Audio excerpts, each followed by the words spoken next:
Melbourne is in the grip of a dance craze that's anything but new age. The 1920s American dance they call swing has had a sudden resurgence here, and it's growing by the week. And this weekend, some of the world's best are in Melbourne for Australia's first Jitterbug Championship. Kelly Tannock compiled this preview.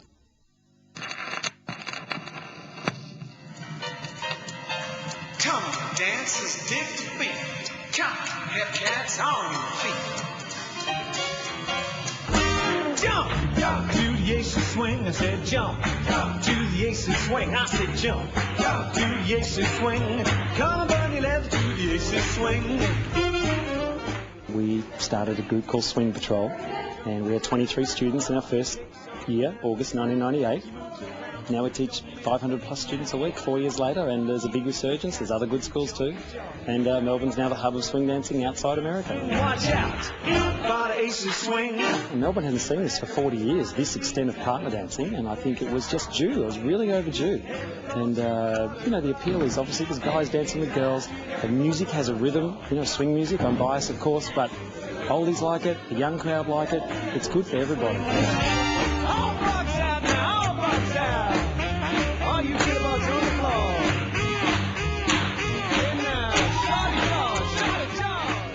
There's all different ages and cultures and backgrounds, and we have students and we have professionals, people with their own businesses.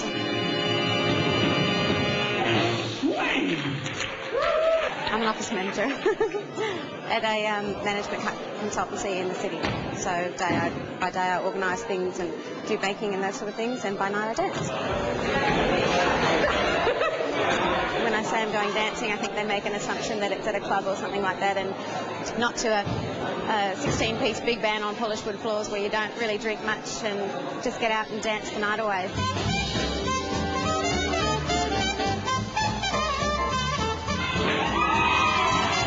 About the first 6 weeks I just went along to check out the girls, and then I actually gradually got to really love the music, and then after about 2 months I actually went and saw a performance, and I saw them do all the aerials, all the flips and the spins, and then I was hooked. I come from a sporting background of skiing and netball and tennis and things like that, so I saw the adrenaline side of the dancing and the aerials, and I was hooked from that time on. And from there, basically, I eventually became a cadet and a teacher in the group, and have gone on from there. Don't worry about doing the things with us. Just clap and watch it so we can see the entrances and exits. Yeah. Just because there's going to be audience. It's not considered very cool to take competition very seriously. You know, competition is part of swing dancing, but the main focus of swing dancing is social dancing. There we go! It's a lifestyle. Some of the best dressed swing dancers around Melbourne aren't the best dancers. You know, they just love dressing up and looking good, and some of the more slobby dancers are the really cool dancers.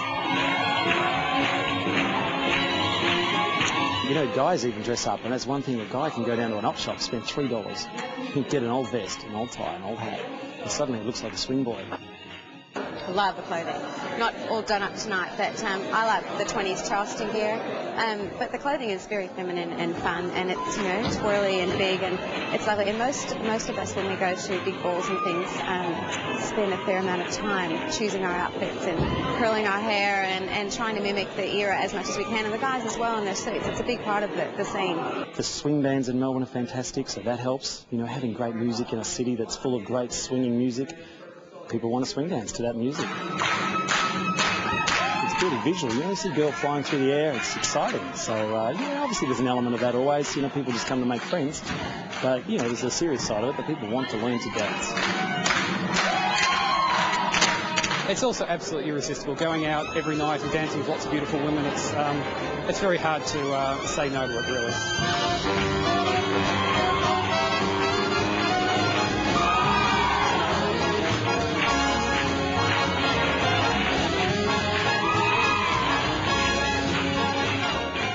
I have no idea where I'm going to end up, but I absolutely passionately love it, and I love my teaching, and you know, I finally met that wonderful girl, and so everything's going really well for me. That looks like fun. And that brings us to the end of Stateline for